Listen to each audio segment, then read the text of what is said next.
नमस्कार, मैं doctor Manju Jain, retired associate professor from essential degree college Kanpur. मैं पिछले कुछ सप्ताह से प्रेरणादायक कहानी मेरी जुबानी नामक शीर्षक के अंतर्गत छोटी छोटी कहानी जिससे कि प्रेरणा मिलती है, शिक्षा मिलती है, हमें कोई सीख मिलती है, लेसन हमको मिलता है और हम अच्छे मार्ग को अपनाते हैं, ये कहानियाँ के द्वारा आप तक संदेश पहुँचाती हूँ।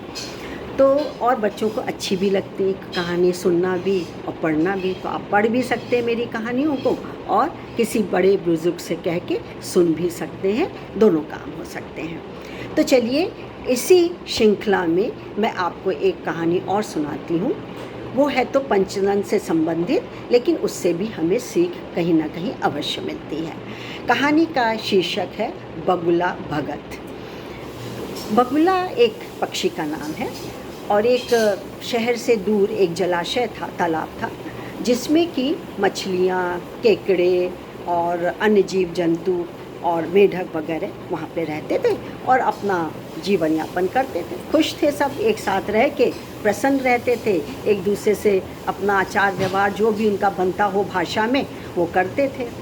लेकिन एक उसी किनारे, जलाशय के किनारे ही एक बूढ़ा बगुला भी रहता था और वो दिन रात मछलियों पे ही निर्भर था कि मछली वो जहाँ भी दिखती ताक लगाए बैठा रहता था और जैसी मछली मिलती लपक के उसको पकड़ लेता और खा जाता था।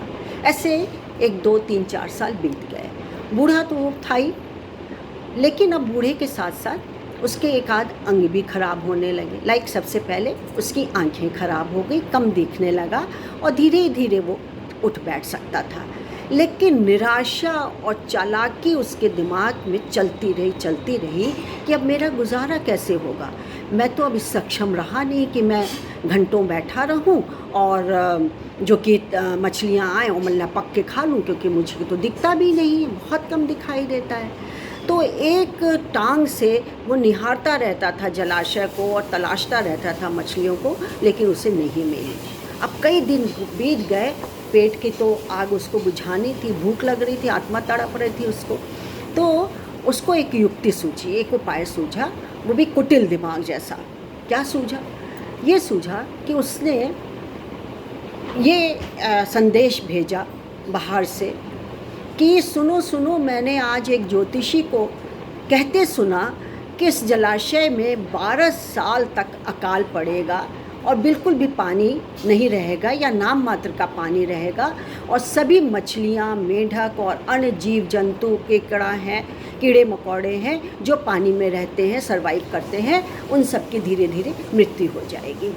बड़े सब घबराए, मछली भी घबराई।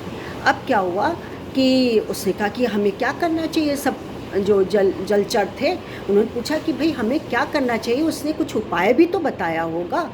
तो उसने कहा कि उपाय मेरे पास है और ये है कि एक थोड़ी दूर पे एक बहुत अच्छा तालाब, जलाशय है जिसमें कि बहुत पानी भरा हुआ है और उसके लिए ज्योतिष ने ये कहा कि अगले 50 साल तक इसमें सूखा पड़ने की कोई संभावना नहीं है।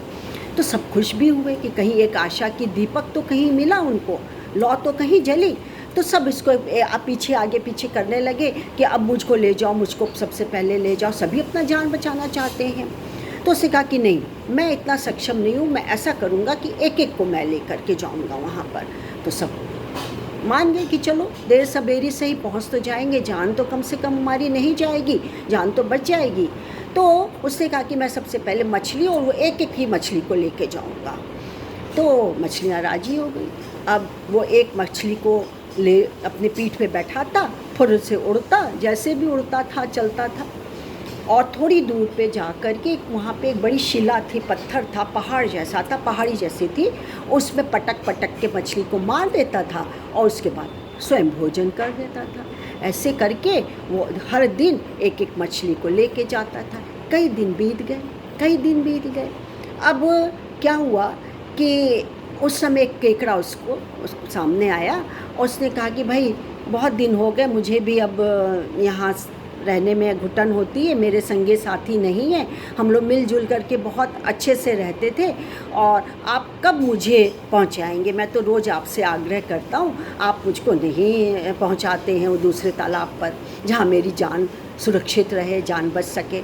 तो बगुला के दिमाग में ये आया कि अरे स्वाद ये जो कि मुझे चेंज भी करना था, स्वाद एक मछली को खाते खाते एक जैसा एक रस स्वाद हो गया था, अब मैं बगुला को मारूंगा तो मेरे मुंह का स्वाद भी बदल जाएगा। फट झट से उसने हामी भर ली, बोले हाँ आओ मेरी पीठ पे बैठो। बैठ गया पीठ पर, उसको तो अपनी जान बचानी थी। लेकिन थोड़ी दूर पहुंचा, शिला के नज़दीक ही पहुंचा तो उसको गंध भी आई और देखा कि अरे वहाँ तो मछलियों की हड्डियाँ पड़ी हुई हैं। अब केकड़े का दिमाग बगुले से ज़्यादा चलने लगा। उसने कहा कि बगुले मामा आप कितनी दूर मुझको ले जाओगे?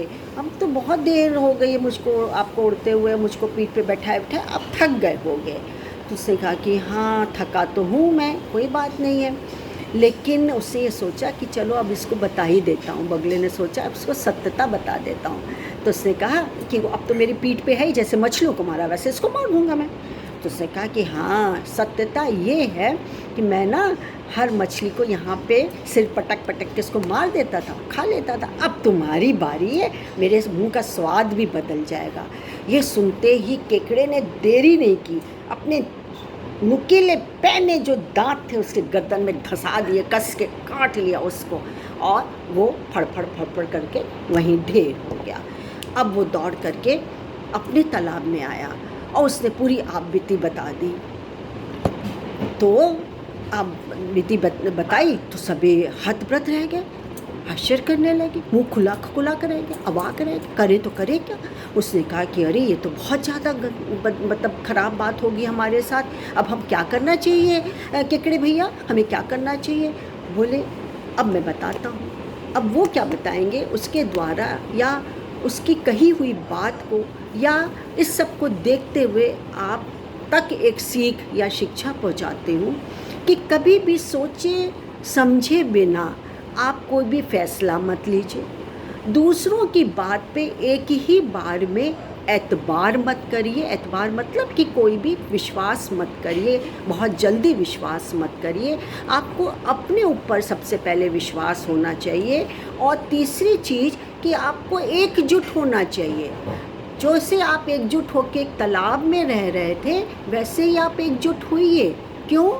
क्योंकि एकता में ही बल है। आप उससे कहते कि नहीं हमको एक एक नहीं, सबको एक साथ लेके चलो, तब देखते क्या उसका परिणाम होता या क्या कथन होता उस बगले मामा का।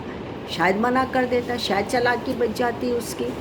तो मित्रों, बच्चों, युवाओं और सभी के लिए मेरी एक सीख है, शिक्षा है कि एकता में बल है और तुरंत किसी पर, खासकर अनजान पर आप भरोसा बिल्कुल मत करिए।